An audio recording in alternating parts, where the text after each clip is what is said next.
Paul send करता है इलेक्ट्रीवायर को, वहीं पर ऐश भेजता है ज़रूरा को। दोनों ही इलेक्ट्रिक टाइप पोकेमॉन्स थे। फाइट शुरू हो जाती है। दोनों ही पोकेमॉन सेम अटैक का यूज करते हैं जो कि था थंडर। दोनों अटैक आपस में टकरा जाते हैं और इससे किसी भी पोकेमॉन को डैमेज नहीं पड़ता क्योंकि दोनों अटैक की पावर इक्वल थी। पॉल कहता है इलेक्ट्रीवायर अभी यूज करो ठंडा पंच का, वहीं पर ऐश अपने ज़रूरा को पावर अप पंच यूज करने का ऑर्डर देता है। इलेक्ट्रीवायर ज़रूरा की तरफ बढ़ रहा होता है, वहीं पर ज़रूरा ये टाइम का यूज करता है पावर अप पंच के लिए पावर इकट्ठा करने में।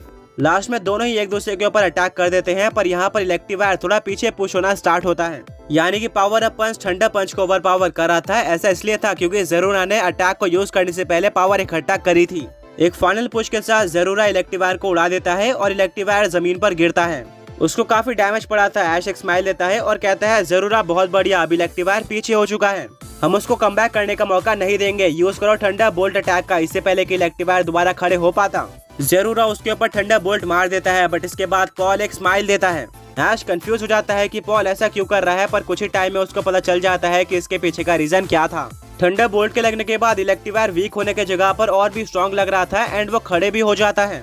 ब्रॉक कहता है जैसे कि मैंने सोचा था, बिल्कुल वॉकनर के इलेक्ट्रीवायर की तरह पॉल के इलेक्ट्रीवायर के पास भी मोटर ड्राइव एबिलिटी है। इस एबिलिटी के चलते अगर कोई और पोकेमॉन इलेक्ट्रीवायर के ऊपर एक इलेक्ट्रिक टाइप अटैक का इस्तेमाल करता है तो इलेक्ट्रीवायर को कोई डैमेज नहीं पड़ेगा, बल्कि वो इस अटैक को एब्जॉर्ब कर लेगा और अपनी स्पीड बढ़ा लेगा। ऐश समझ जाता है, इसका मतलब ये था कि अब ऐश को इलेक्ट्रिक टाइप मूव का यूज नहीं करना है, वरना इसे इलेक्ट्रीवायर को ही फायदा होगा। पॉल कहता है बहुत बड़े इलेक्ट्रीवायर, अभी अर्थक्वेक अटैक का यूज करो, ये ग्राउंड टाइप अटैक है जो कि ज़रूरा के ऊपर सुपर इफेक्टिव है। इलेक्ट्रीवायर अर्थक्वेक का यूज करने वाला था कि इतने में ऐश अपने ज़रूरा को वोल्ट स्विच अटैक यूज करने का ऑर्डर देता है। ज़रूरा इलेक्ट्रीवायर के ऊपर अटैक कर देता है और वो अपने आप पोकेबॉल के अंदर वापस भी चले जाता है।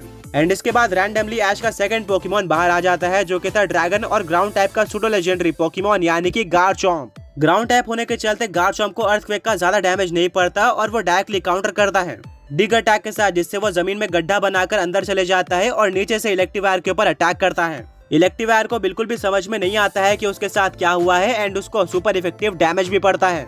अनाउंसर कहता है ये क्या, ये ऐश की कैसी स्ट्रैटेजी है, हमें लगा था कि ज़रूरा हारने वाला है। पर तभी ऐश ने पूरा गेम पलट दिया, पर पॉल समझता था कि ऐश ने अभी अभी क्या किया है। वोल्ट स्विच एक ऐसा अटैक है जिससे पोकेमॉन अपोनेंट के ऊपर अटैक कर पोकेबॉल के अंदर वापस चले जाता है एंड उसके बदले पोकेमॉन ट्रेन का दूसरा पोकेमॉन अपने आप बाहर आ जाता है, जो कि इस केस में गारचॉम्प था। पोकेमॉन ट्रेनर्स इस मूव का तभी यूज करते हैं जब कोई इमरजेंसी हो और इस केस में ऐश ने काफी अच्छी तरीके से इसका इस्तेमाल किया था। पॉल कहता है कि ऐश तुम्हारी स्ट्रैटेजी कमाल की थी और तुम्हारा सेकंड पोकेमॉन भी काफी स्ट्रॉन्ग लग रहा है। क्या ये वही गारचॉम्प है जिसको गिबल के फॉर्म में तुमने सिनो लीग में यूज किया था और इसने अच्छी परफॉर्मेंस भी दी थी?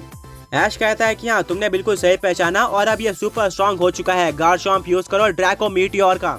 गारचॉम्प ड्रैगन टाइप का one of the strongest attack use कर देता है, जिससे इलेक्ट्रीवायर के ऊपर आसमान से काफी सारे मीटियोर्स गिरना स्टार्ट हो जाते हैं।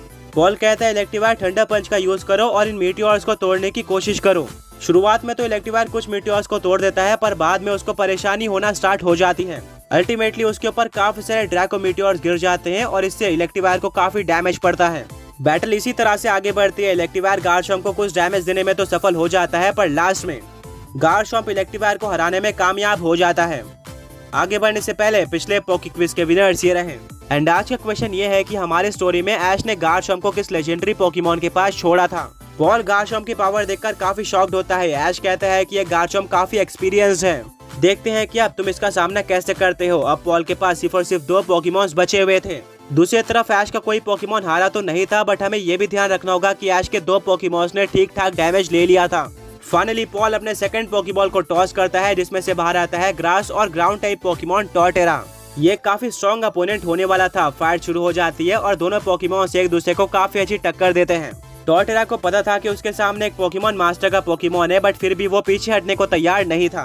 पर गारचॉम्प भी उसको इतने आसानी से अटैक करने नहीं दे रहा था। एंड में दोनों पोकेमॉन्स के बीच में टाई हो जाता है, जिससे अब पॉल के 2 पोकेमॉन्स हार चुके थे। उसके पास सिर्फ और सिर्फ एक पोकेमॉन बाकी था। वहीं पर ऐश के पास 2 पोकेमॉन्स बचे हुए थे, जिनमें से एक पोकेमॉन यानी कि ज़रूरा डैमेज ले चुका था। पॉल कहता है ठीक है, टाइम आ चुका है मेरे न्यू पोकेमॉन को रिवील करने का। हीट्रैन बाहर आ जाओ, ये एक फायर और स्टील टाइप का लेजेंडरी पोकेमॉन था। ऐश कहता है तो पॉल आखिरकार तुमने एक लेजेंडरी कैच कर ही लिया, बट मैंने आज तक कितने सारे लेजेंडरी और मिथिकल को डिफीट कर दिया है कि अब ये पोकेमॉन्स मुझे नॉर्मल लगते हैं।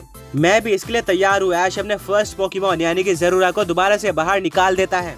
फायर शुरू होती है। हीट्रैन यूज करता है इरप्शन अटैक का, जिससे काफी सारा वोल्केनो एक साथ ज़रूरा की तरफ बढ़ रहा होता है। पर ज़रूरा अपने स्पीड का यूज करके इस अटैक को डॉज कर लेता है। ऐश कहता है ज़रूरा बहुत बढ़िया, यूज करो अपने सिग्नेचर अटैक यानी कि प्लाज्मा फिस्ट का। ज़रूरा अपने दोनों हाथों को पंच करता है और एक काफी ज्यादा बड़ी लाइटनिंग वेव हीट रैन की तरफ बढ़ रही होती है। मौसम भी खराब हो जाता है और चारों तरफ पूरी तरह से अंधेरा हो गया था। पॉल कहता है हीट रैन अभी इस अटैक को डॉज करो, पर हीट रैन की स्पीड उतनी ज्यादा नहीं थी।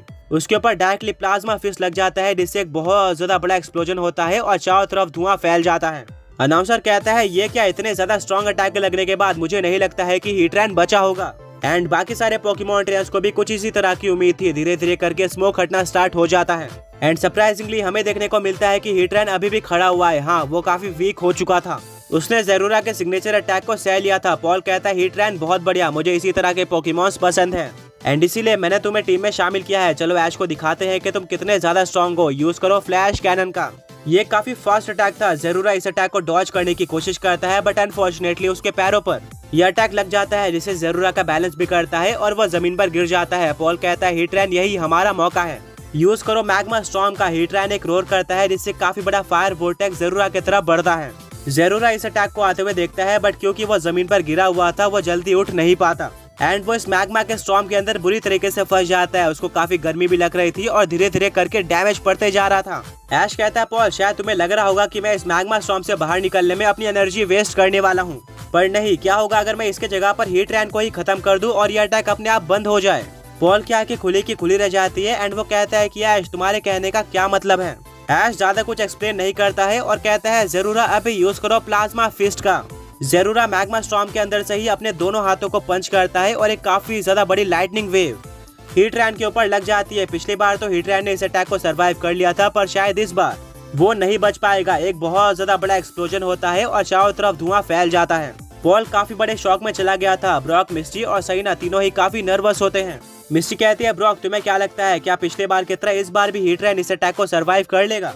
ब्रॉक रिप्लाई करता है कि मैं 100% श्योर हूँ कि इस बार हीट रैन हार जाएगा। फाइनली धीरे धीरे स्मोक पूरी तरह से हट जाता है और हमें देखने को मिलता है कि ज़रूरा काफी वीक लग रहा है, पर उसके आसपास जो मैग्मा स्टॉर्म था वो गायब हो गया था। अब कैमरा एंगल शिफ्ट होता है हीट रैन के तरफ। वो भी खड़ा हुआ था पर ज़रूरा की तरह वो भी काफी वीक लग रहा था। अब देखना होगा कि पहले कौन सा पोकेमॉन जमीन पर गिरता है।